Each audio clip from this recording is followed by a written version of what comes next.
为什么高市这么的焦虑呢？也是因为中俄最近的动作是越来越多了，甚至他们的潜艇啊也在海上罕见的同框了。来看到他们的海上联合2026的军事演习，在11号的时候已经完成了。今年呢是释放出了强烈的战略讯号，因为双方精锐的潜艇还有远潜救生船罕见的在同一个海域同框亮相，这象征什么？象征着两国海军协作已经正式从传统的水面作战深化到了水面加上水下的立体实战新高度，而且他们现在呢也去检验怎么复杂的电磁环境火力打击这是解放军报提出的，说这一次他们的演训啊，中俄的海军官兵呢，但电磁迷雾中织密天网，在威胁来袭时携手应对有效检验了双方在复杂的电磁环境下联合侦察预警、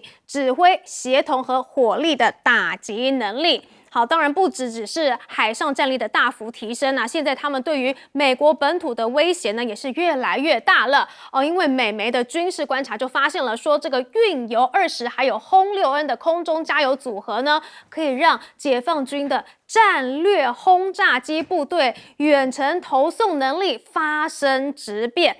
作为轰6系列中第一款具备空中受油能力的型号，轰6N 的作战半径一口气从第一岛链延伸到了第二岛链，甚至到了太平洋腹地。如果呢再去加上运油20的空中加油支持，这个轰6N将可以呢把这个惊雷1投射到至少1万公里以外的目标这标志着什么？解放军拥有了全时段回应全球覆盖空击和威慑的能力了。好，甚至呢，在这个歼16战机呢，也增加了它的这个挂弹点。好，因为这个兵工杂志就分析指出了这一张图5月的时候就已经在网络上面流传了，显示歼16呢能够去搭载非常多的长程飞弹，表明中国的空军已经发展出更多具备攻击性的战术能力。那这一次呢，它是歼16初级就动用了10个外挂点，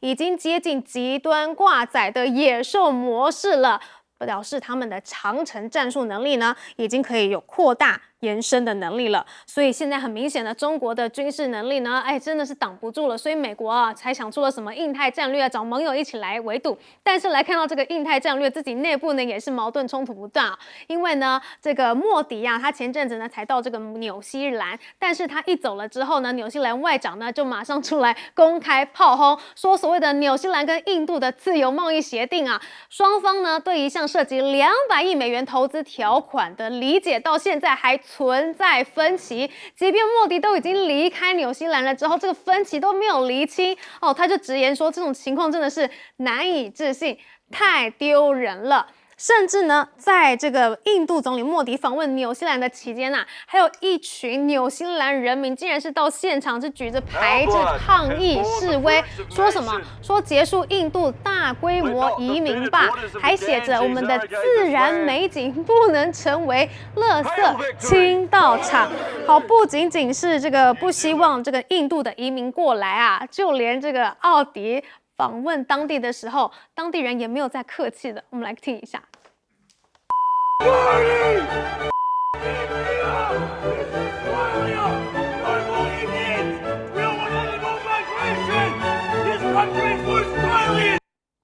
好，不仅仅是不屑印度啦，我们看到澳洲啦，其实现在呢是更希望去跟中国友好因为呢前几年澳洲的游客呢比较喜欢的是去哪里？是去日本，一直都是亚洲热门的旅行地。但是如今有越来越多的澳洲游客呢开始去寻找新的亚洲目的地。就是中国，很多人呢都选择要去中国玩了。那么旅行社也说了，说今年以来中国的旅游预订量年增超过了100%。好，所以这样子看起来美日台的这个围堵圈到底还有多少的底气能够去对抗中国呢？我们来请教亮哥。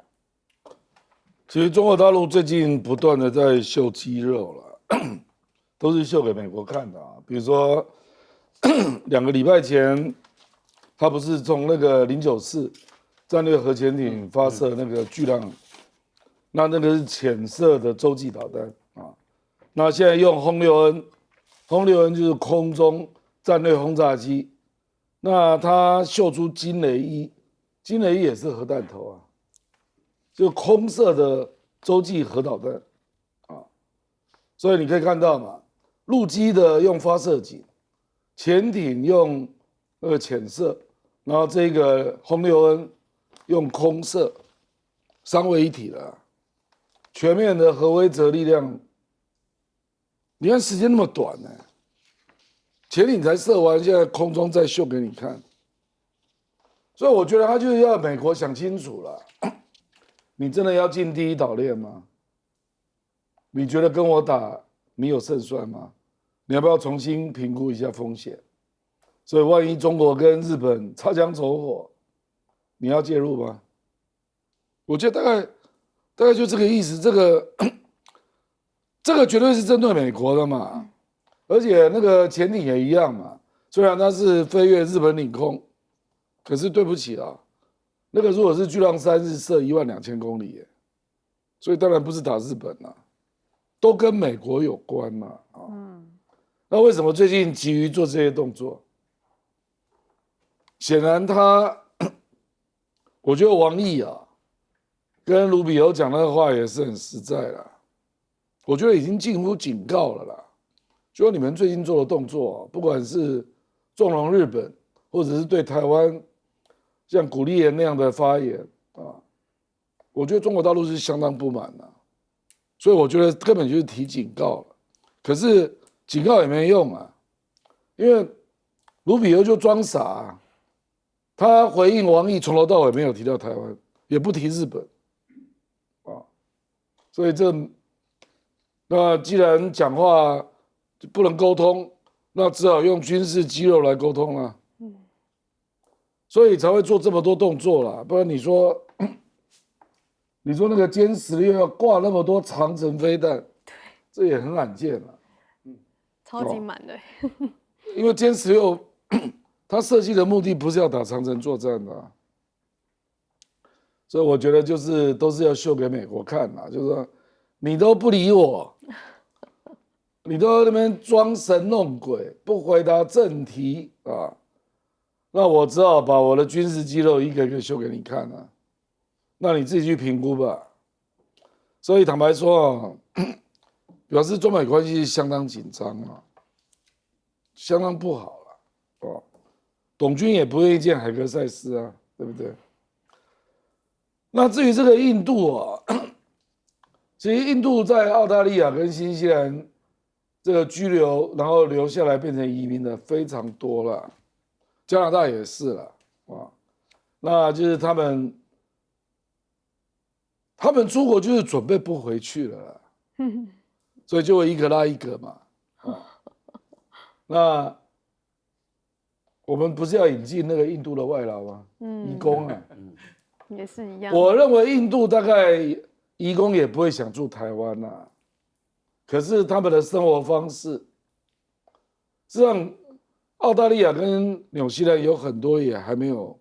变成那个移民者啊，他只是移工啊，可是他就是生活方式很不一样，而且他们会勇于秀出他们的地盘，勇于展现他们的习惯性的行为啦。没有再融入当地的这样。他就觉得这个就是我的地方啊，所以就造成了，我跟你讲，这个抱怨不是只有澳大利亚跟纽西兰，加拿大也一样，就会抱怨了，他就会群聚了，那他就觉得我的行为模式就是这样啊，不然你就歧视我，我觉得恐怕印度的移工大量进来台湾啊，台湾要有心理准备了，因为越南跟印尼的移工不会这样了，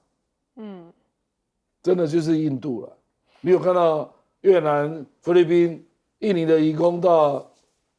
澳大利亚、纽西兰，然后被人家这样大叫吗？我觉得是没有。所以我觉得洪胜汉多做一点功课。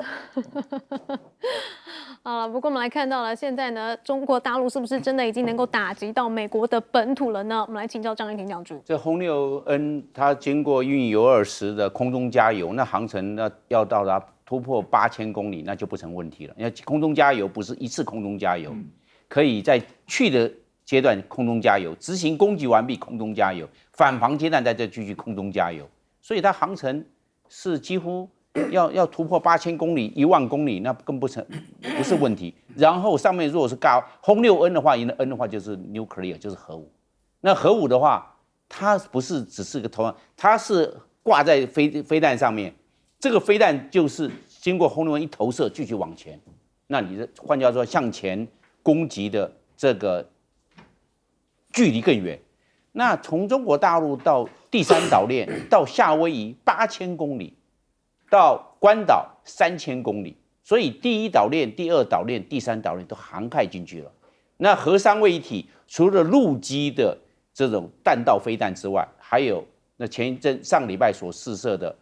这个我们讲巨浪3的这个潜射式的弹道飞弹，然后现在就把这个空中的战略轰炸机也把它列进去，就变成3位一体，这是核打击。那核打击的话，属于战略层次，换句话说，中国大陆具有报复核打击的能力了，只是说在这方面做展现，而且它以前的时候没有搭配运油20，这次搭配运油20来展现它整个扎扎实实的是3位一体。因为中国大陆的轰20、轰20还没有出来，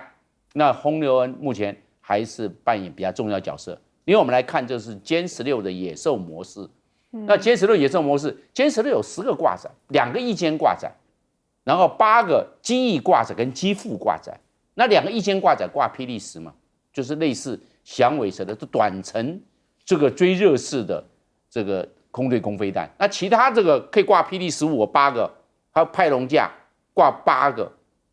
那8个的话，加上2个翼歼10个，那这样子的话，为什么要挂那么多？为什么要变成野兽模式？就是将来空战的时候啊，没有 dogfight， 没有进缠斗，我通通都是远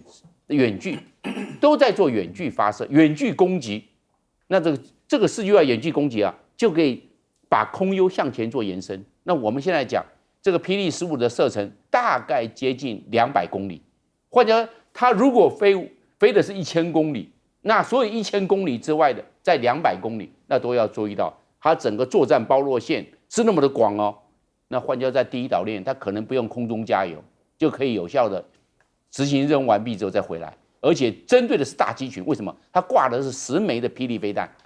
那最后一个我们来讲的就是说，那个2026的中国大陆跟俄罗斯的海上联合演习。海上联合，他们这一次的重点是有2个，第一个电磁环境下的作战，所以他们抗干扰，还有电子战，还有电子反制，这是他们的重点。因为他们也讲到，将来打仗一定是电战，没有电战，那没有那么单纯的战场。另外第2个，水下作战，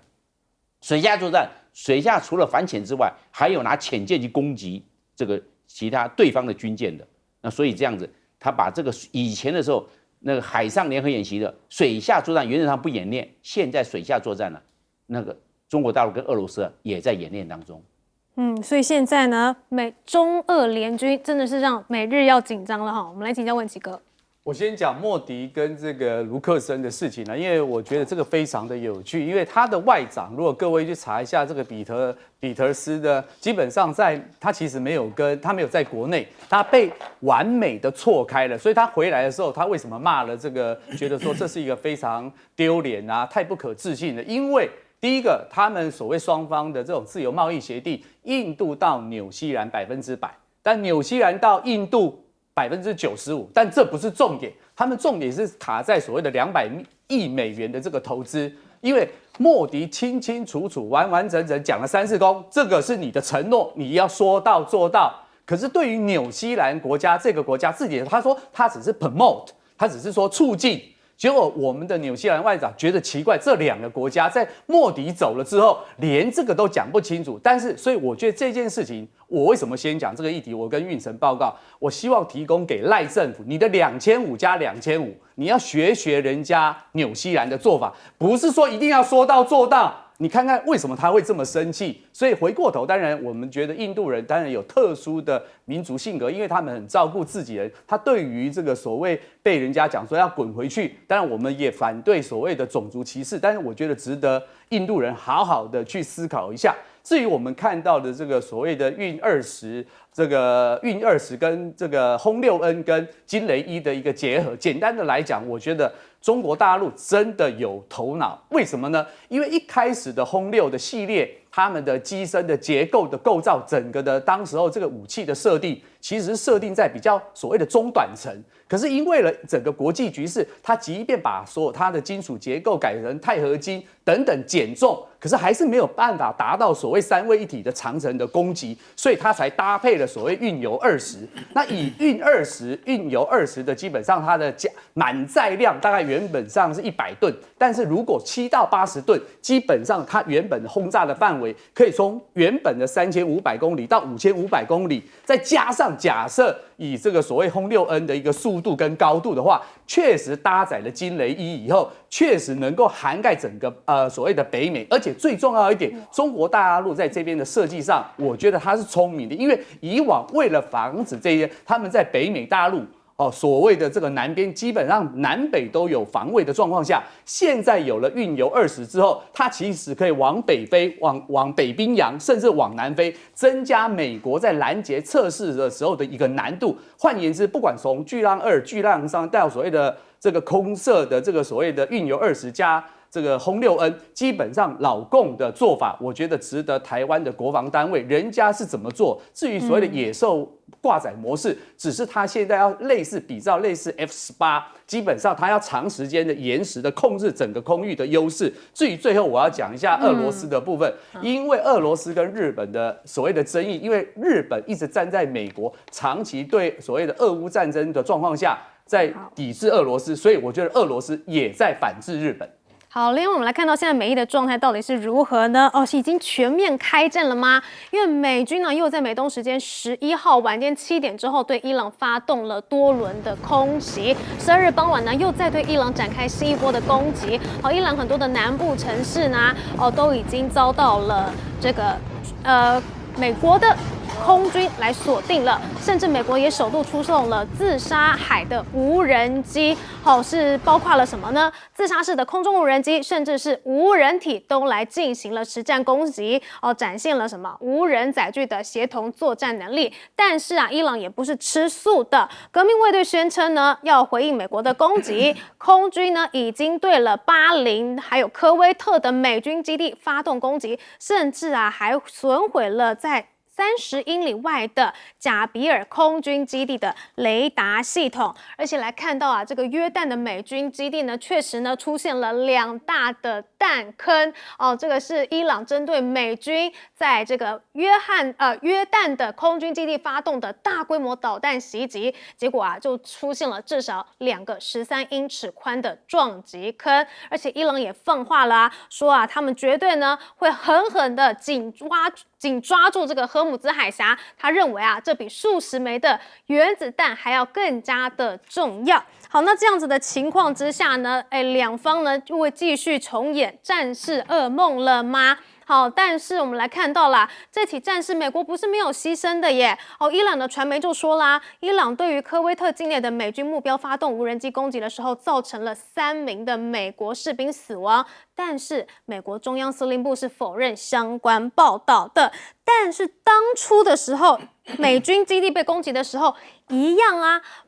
美方呢一开始也是去否认的，甚至还有士兵指控了说，高层他们早就知道会袭击了，无人机一来的时候，他们竟然是选择弃伤兵落跑于是就造成了6名士兵阵亡，逾30人受伤。所以攻击到最后都只有基层会受伤吗？干脆现在去锁定高层了吗？我们来看到呢，伊朗的人民日报呢就刊登了一份报复名单，锁定了谁？高层，就是川普跟纳坦雅胡等13位美和欧洲政要为刺杀对象，甚至写着报仇势在必行。但是川普也有所准备他就说如果说呢，我被暗杀的话呢，我1000枚的飞弹已经准备好了，瞄准着伊朗数千枚的飞弹呢，只要我被暗杀了，就会紧接着发射。但是他这样子的遗嘱根本就没有必要去执行嘛。美联社也说啦，说美国政府没有办法建立一个自动预先授权的死亡开关，立即启动报复系统哦。所以如果川普遇刺身亡的话呢，是副总统范斯去继任三军统帅，他才有决定采取任何的报复行动哦，不是每个人都一定只能照着川普的意思去做的。好，我们先来请教亮哥。这个叫歹戏拖棚啊，那也不是真打啊，就是你没有照我的意思，我要教训你啊。那主要指的就是霍姆斯海峡的管理权啊。那他就觉得伊朗你太不上道了嘛，人家走靠阿联酋那边你就给人家炸，那我老大的威望没了，所以我要教训你啊。那教训了之后，伊朗也不认输，竟然还回击，而且还打到约旦。坦白讲，打到约旦很少见的，大部分都是打那个波斯湾周边啊，哦，打科威特啊，打巴林啊，打阿联酋啊，打到约旦，约旦已经靠近以色列这一边了。所以我觉得美国也生气了，就再打。我时常看到这个，我引述一下川普讲的话了啊，你听完就知道他又在吹牛了。他说我们已经准备好1000颗导弹瞄准伊朗，我才不相信美国有1000颗导弹可以现在准备好啊。不过我跟你讲啊，你也可以看到美国，川普又说啊，我们的谈判还是在继续啊。然后呢，他还另外派了一支队伍哦，去黎巴嫩，说要去处理真主党跟黎巴嫩的冲突啊。那还有另外一个矛盾嘛，就以色列不撤军嘛，所以那个地方早晚也要打的啦。所以你看川普在干嘛？如果你要打，你干嘛说谈判还在进行？你干嘛派另外一个团队到黎巴嫩去，准备要处理真主党跟以色列的矛盾问题？所以我讲白了，这个就是一路踏口到选举了。我们讲那个踏口是我们那个是说他要拉高这个对抗的姿态到全面作战嘛，现在倒没有那么强大了，没有拉高到这么多了啊。可是他就是会做动作，说我要炸你啊。可是他随时会 tackle， 随时又说，我们停战啊，这个不是战争哦，美国国会你不可以表决哦，这个不是战争啊，这个是在处理不愉快啊，不是战争啊，所以这个叫歹戏拖棚嘛。我认为不会有解了，因为伊朗也不可能放弃霍姆兹海峡了啊。那至于那个媒体登什么暗杀名单，我根本就认为那个政府也不会认呐，他就会说，你看我们言论自由啊，伊朗老百姓很生气啊，所以那个人民日报，这是伊朗的人民日报，他们就要登这个东西啊，那我们也不会去管啊。从这里去扯到川普的遗嘱啊，这实在太过分了。伊朗不敢打川普啦，我告诉各位，打美国的元首就是宣战伊朗哪有这个底气啊？我认为就是那边打停啊，那可能会拖到选举都还没有结果，所以可能大家心里要有数了，搞不好选后还在打，那个就是打真的哦，因为那个时候就没有选举顾虑了。哇，那个时候，所以我的意思就是说，搞不好选后还有1-2个月是要打一次针的，所以这个很麻烦啊，说实在。所以到选后之前，现在就是歹戏拖棚了啦。我们休息一下，广告之后马上回来。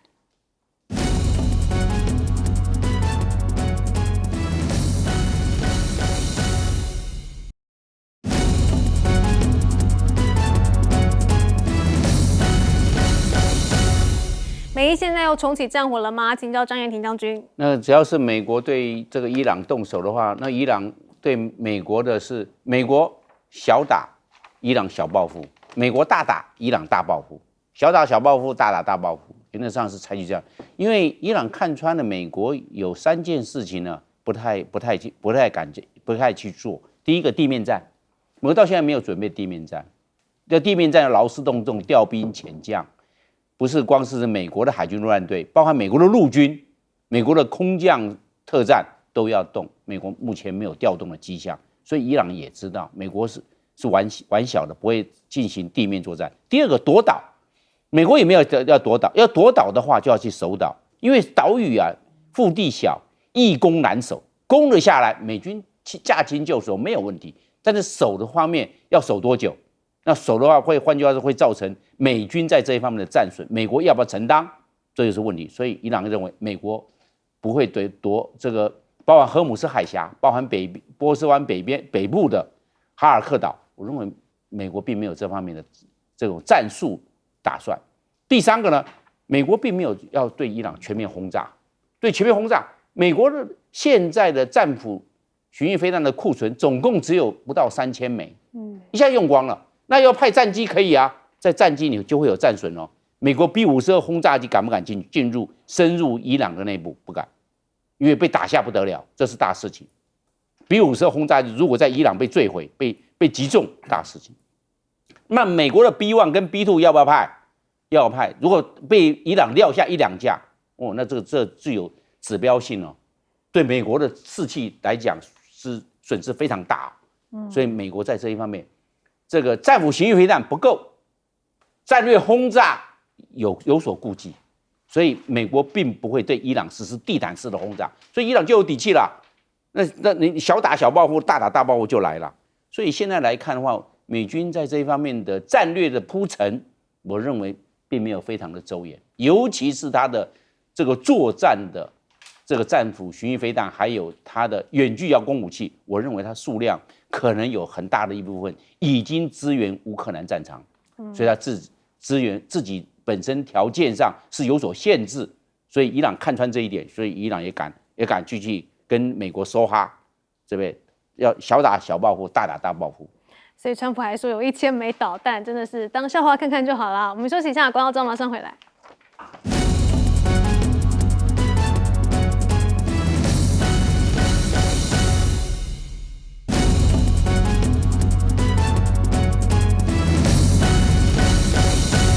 好，川普的一照真的有人会执行吗？我们请教文琦哥。我觉得川普不要想太多啦。为什么我这样讲呢？这就有点像一句话，说啊，你我哪翁先吼，你也在改嫁，他不要想太多了啦。不然说伊哪翁先了，没有人会照他的意思啦。那你回过头来看范斯之前，记不记得范斯一开始其实是反对川普，他说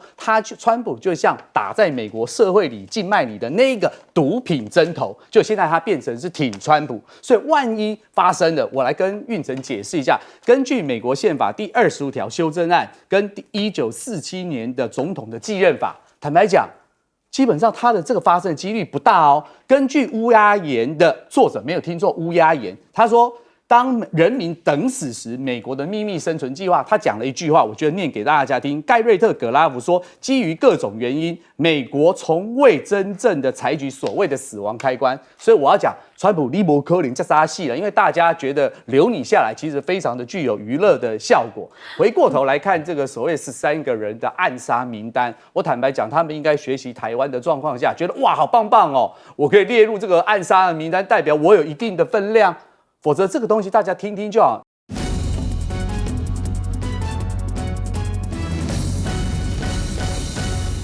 欢迎持续锁定新闻大白话，我是黄韵晨。首先来为您介绍这一节国际话题的来宾，第一位是耶鲁政治学博士郭正亮，大家平安，以及前空军副司令张延廷将军。主持人好，大家好。还有时事评论员胡文琦。运成好，大家好。来看到啊，到底是盟友重要，还是我们自己国家的主权重要呢？南海制裁案啊，已经10周年了啊，是宣判了我们怎么样？太平岛不是岛哦。但是对此呢，我们赖总统有出来喊话，有出来护主权吗？外交部啊是有在12日的时候声明啦，说什么？说中华民国台湾对南海诸岛的主权主张以及相关政策没有改变。呼吁各方依循国际法和平解决争端，但是，相较10年前的蔡政府，他是直接表明不接受仲裁结果，他的立场很强硬的。但我们的赖政府呢，则是态度放软，表示呢会跟理念相近国共同维护南海航行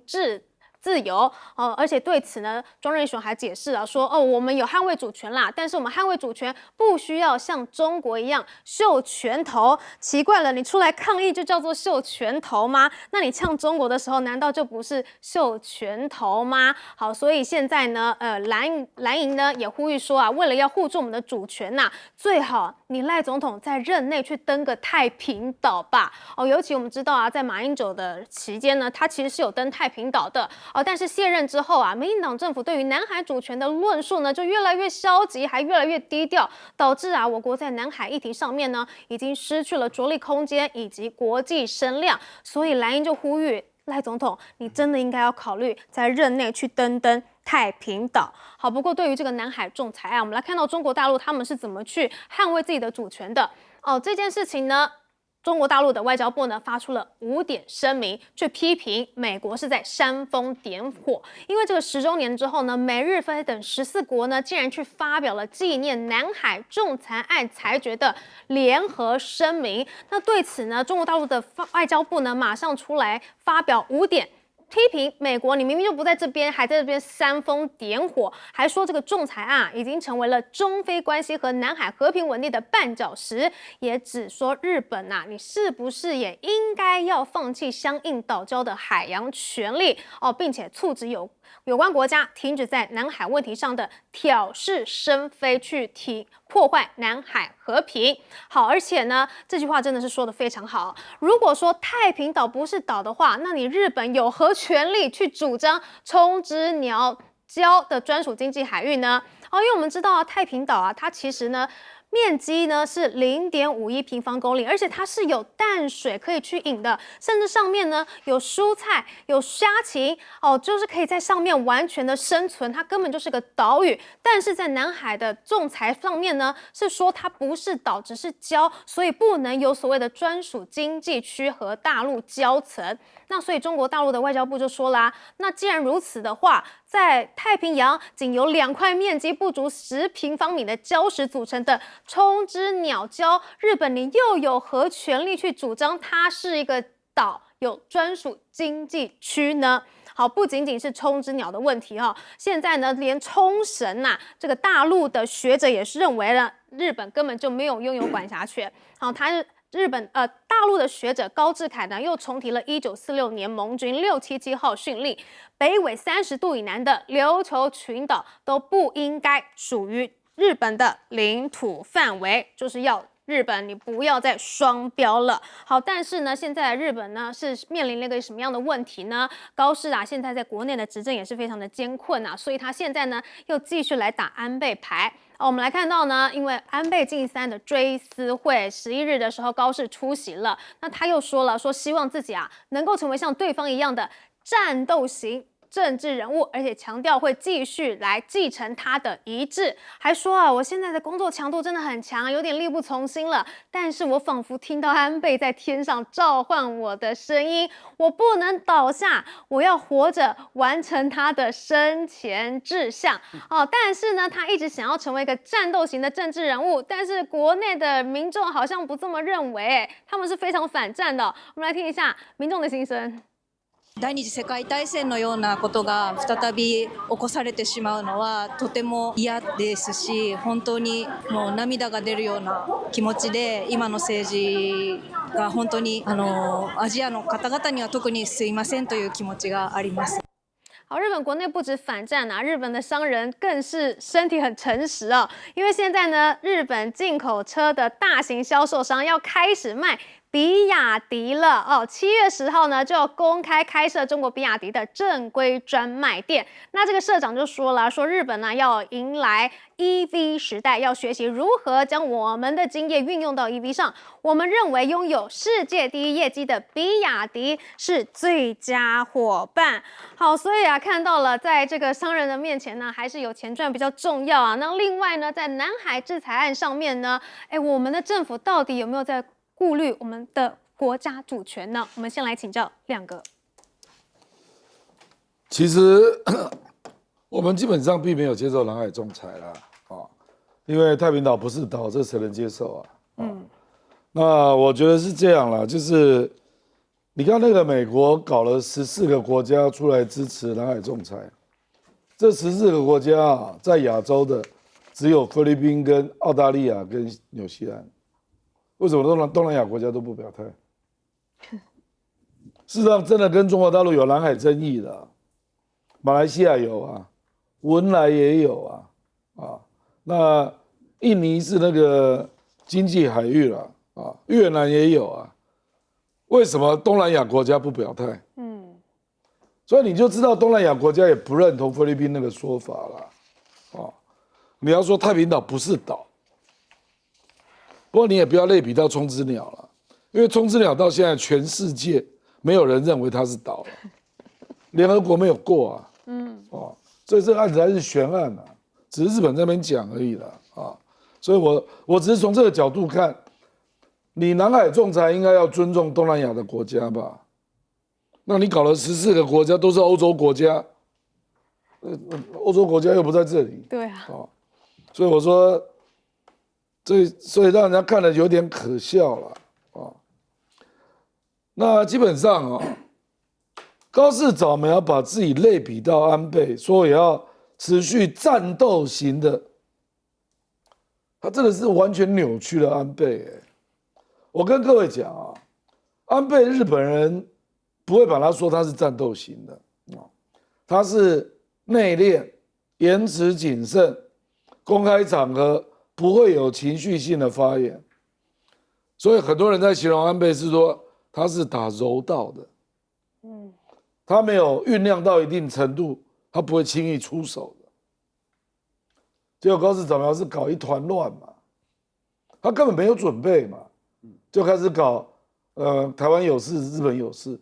安倍做那么多年的首相，还2度当首相，他有讲过这个话吗？他只要在任就不讲。他都是卸任的时候讲，真正在任的时候讲这种话，就只有麻生跟高市。所以我讲白了，高市是比较像麻生啊。你不要叉比鸡腿嘛，自比为安倍，我看了都快笑出来了。我跟各位讲像中国大陆对安倍还有一定的敬意啊，因为安倍还是做了很多的安排。希望能够跟中国大陆缓和，那也不会把那个最严峻的2国的矛盾直接挂在嘴巴里所以讲白了就是说，安倍是用做具体的行动做事情来凸显主张，而不是用嘴炮在凸显主张所以安倍的争议性跟高市早苗差太远了啦。所以你说，台湾有很多人很尊敬安倍我没有看到台湾有很多人在尊敬高市早苗现在越来越多人觉得他是小丑，甚至觉得他是妈妈桑，没有人会这样去说安倍所以不要马不知脸长啦。其实日本的困境就是高市早苗造成的啦就是你根本就不够成熟，不够稳重，你根本没有策略嘛，那搞到现在。都不知道怎么办了。那个金团联去大陆，想要好好跟大陆谈，大陆跟他说：“你回去见你们的首相了。”那后来又有一个日本的工商联合团体又去大陆，大陆给他的回应都一样：“你回去见你们的首相了。”那中国大陆会对安倍这样吗？不会真的不会他们还是有很多渠道是可以见面的所以我是觉得。中日今天的矛盾会演化到这样你不要乱类比现在中国大陆对日本已经不称日本政府了，它改称日本执政当局。这个摆明了就针对你高市早苗嘛。中国大陆并没有扩大为对整个自民党、对整个日本政府的谴责啊，没有啊。现在是说执政当局出了问题嘛。那你们回去问那个执政当局那个最高领导人叫高市早苗啊，是他自己走不出来啊，那谁能帮你忙？我觉得实际的状况就是这样了。而且讲白了，美国有在帮高市吗？我也看不出来。所以大家都觉得你自己惹的祸，你自己收了吧。我觉得现在日本有很多高官跟他联合组内阁的，大家都很无奈啊，也不知道怎么办啊。那只有几个对他最始终的了啊，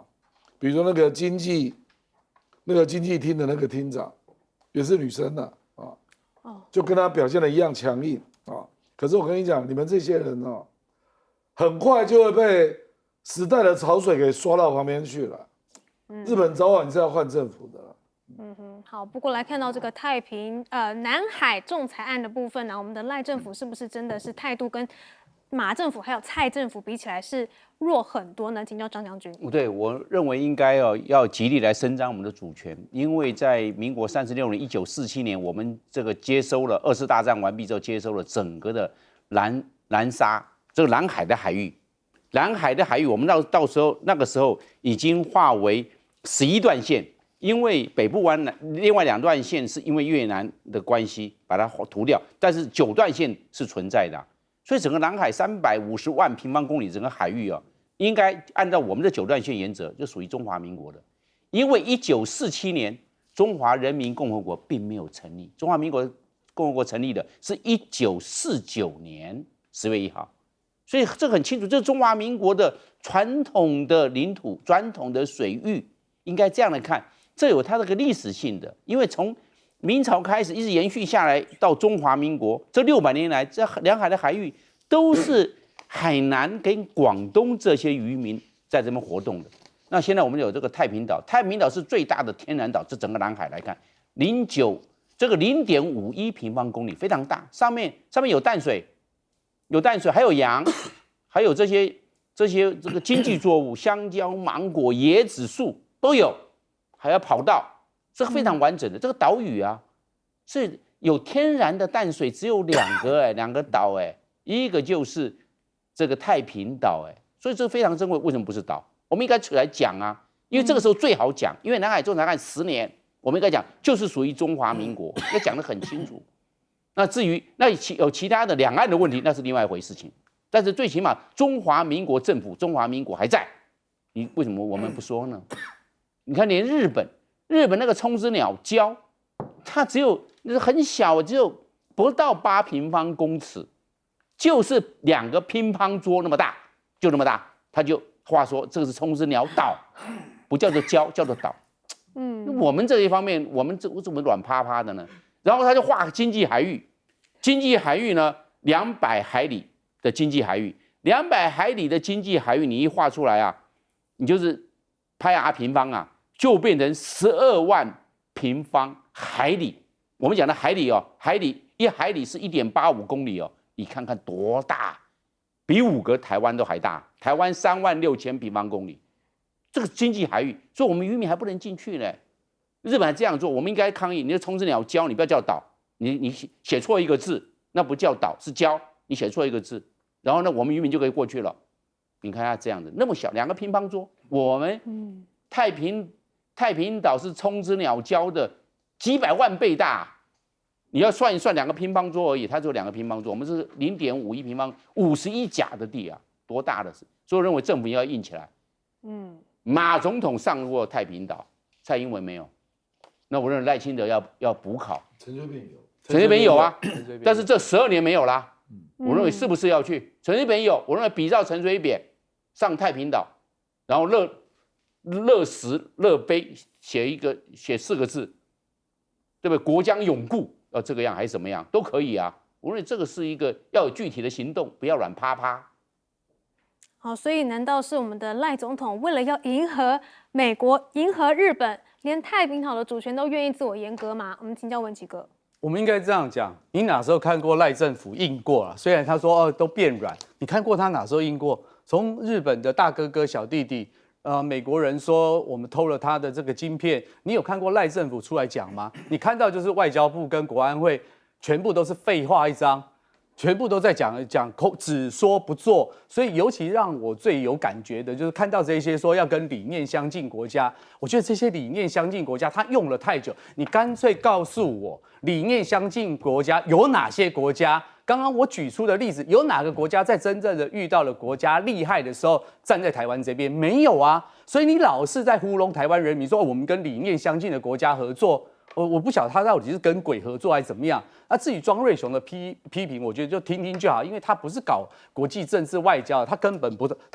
懂。刚刚我们已经讲到了，陈水扁上去，马英九上去，蔡英文因为裴若曦还有当时候的拜登政府，他没有上去，选择那个赖清德。如果真的要证明他当时候从贺锦丽旁边蹑手蹑脚，那个小家子气的。你要说你真的像一国的总统，我觉得他确实是可以登上太平岛来显示一下。那我今天觉得一个很厉害的，当然我不晓得是不是中国大陆的这种国安决策单位，他们常常在看我们 TVBS 的新闻大白话。你看看他的回应，我觉得非常的精准，他拿出了冲之鸟胶。其实坦白讲，这就是一针见血。我觉得最厉害的还讲得很好，就是废纸一张。